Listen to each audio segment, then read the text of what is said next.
Nuevamente nos encontramos en este sitio pensado para usted, querido para usted, un sitio donde cabemos todos, donde espero yo que cada uno de ustedes se haya sentido acogido y sobre todo bien recibido. Así que comenzamos con el tema de hoy. Nuestro tema se llama Vuelta del Destierro. Por fin vamos a volver a casa. Por fin vamos a regresar a lo que tuvimos, pero ¿a qué precio? Y de la misma forma, estamos a punto de averiguarlo. Dios, a pesar de las infidelidades del pueblo, no olvida su alianza y siempre va a cumplir sus promesas.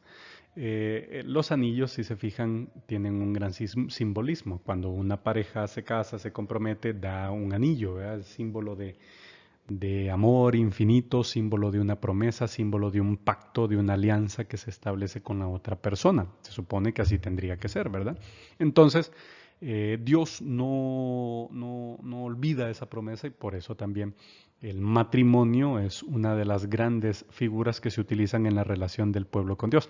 Vimos en el tema anterior que la prostitución era una de las figuras que más se utilizaban y también el matrimonio, ¿verdad? Yo, dice Dios, ¿verdad? Yo como esposo de mi pueblo es mi esposa, yo la cuido, yo y tal, o sea, eso es muy marcado en la Sagrada Escritura. Entonces, el punto es que Dios no olvida esa promesa. Y entonces, en el libro del profeta Jeremías dice, ¿verdad? Que Babilonia va a ser tomada, va a ser tomada. Grítenlo, ¿verdad? Háganlo oír a las gentes que Babilonia va a caer. Y en el libro del profeta Isaías dice, ¿verdad? Babilonia, que es la flor de los reinos, era un gran imperio, ¿verdad? Será semejante a Sodoma y Gomorra, destruidas por Dios. Y ya se las está cantando, ¿verdad? Es parte de esa promesa que Dios hace, ¿verdad? Entonces, ya la gente estaba contenta de oír esto, ¿verdad? De que por fin iban a ser liberados. La cita bíblica más fuerte, pienso yo, que está en Isaías 45, donde lo que me llama la atención es esto, fíjense, se los comparto. Dice de que Ciro ha sido ungido por Dios. Ciro no es un judío, Ciro es un persa. Y le dice que lo ha llamado por tu nombre, por su nombre, y lo ha ennoblecido sin que él me conozca, sin que tú me conozcas, sin que Ciro conozca a Dios. O sea, Dios se vale de esta persona para llevar a cabo su propósito. De una persona que no es parte del pueblo de Israel, Dios lo utiliza para lograr su propósito. Vamos a conocer quién es Ciro.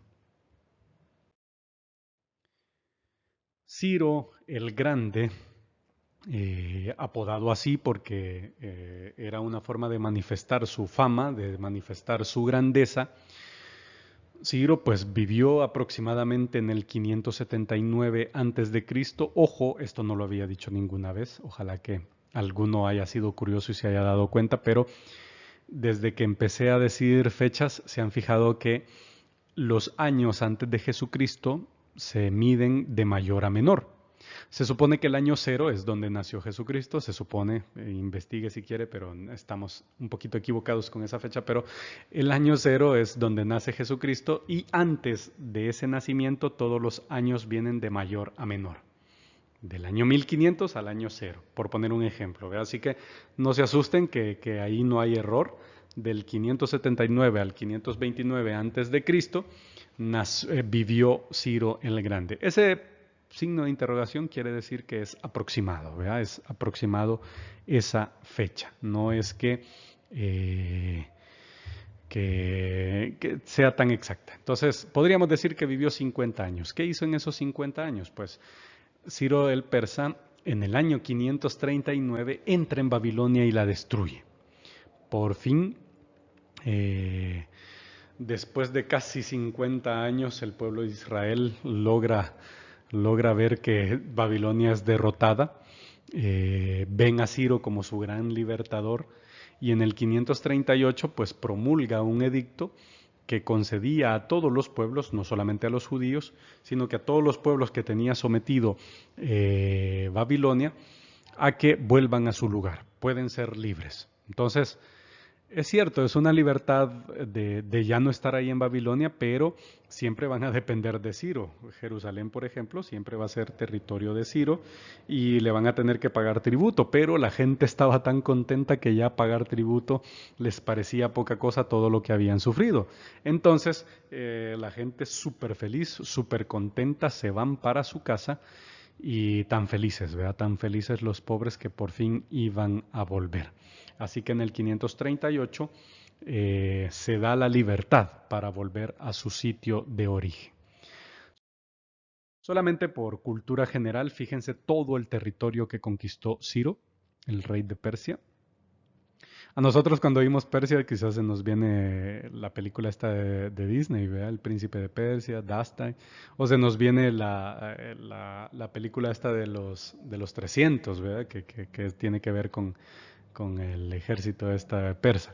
Pero el punto es que sí fue verdad que existió un ejército persa que eran muy buenos y que miren todo lo que conquistaron, si se fijan, o sea, toda la Asia Menor, Asia, sí, si se quiere llamar así, pues fue sometida, ¿verdad? Incluso Egipto, si se fijan ahí, pues Egipto fue sometido, toda la parte de Israel y, o sea, se llegaron a comer medio mundo, ¿verdad? Así que fue un ejército muy grande y un imperio muy grande el persa.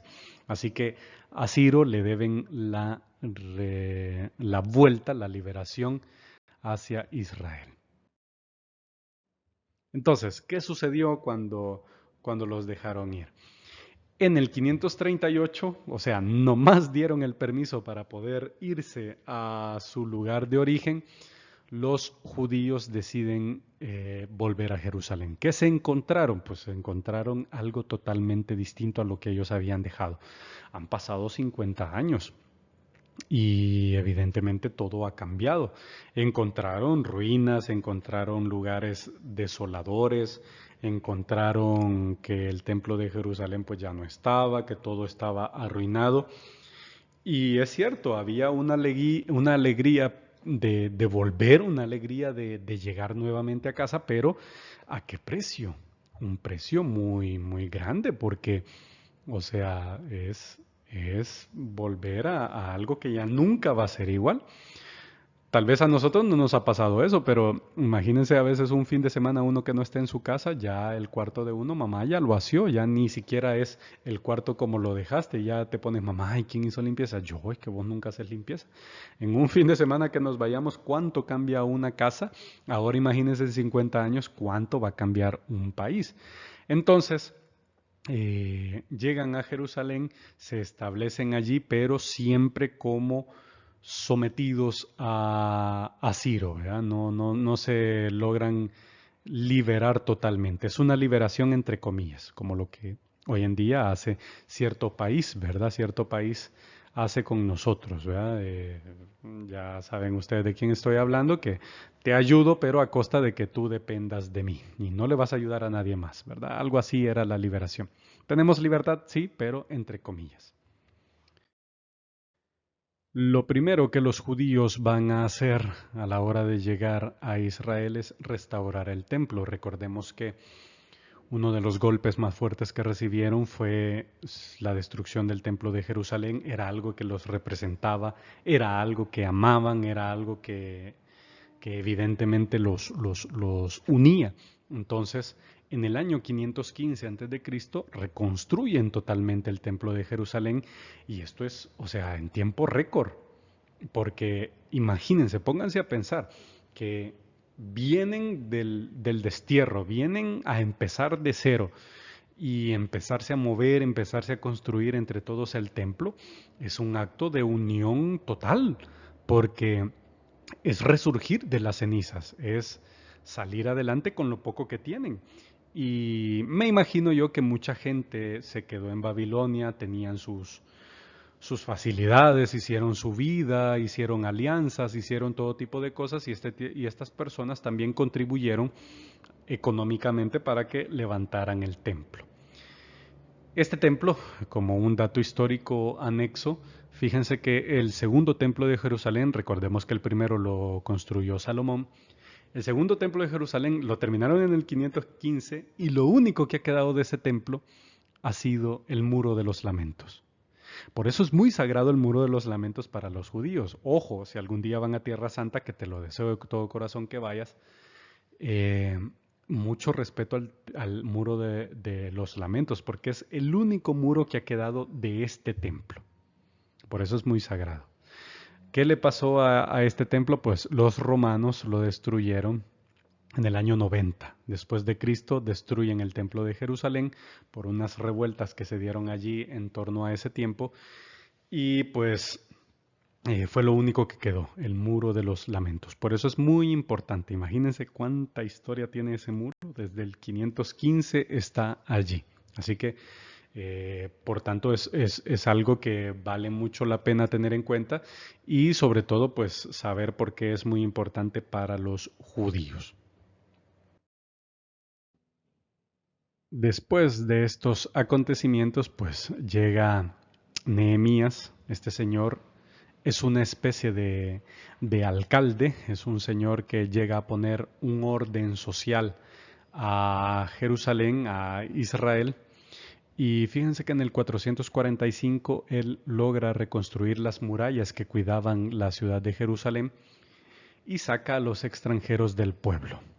En el 433 vuelve a Babilonia porque él literalmente era un babilonio, era un funcionario babilónico, o mejor dicho, persa en este momento ya era el imperio persa el que estaba mandando y por tanto era como tener bajo control a los israelitas dándole regalías, ¿verdad? O sea, te ayudo a reconstruir tu ciudad, te ayudo a hacer tales cosas, pero es porque yo te cuido. Entonces, por eso lo estoy haciendo. Entonces, así fue como Jerusalén pues se vio envuelta en esta situación de reordenamiento social.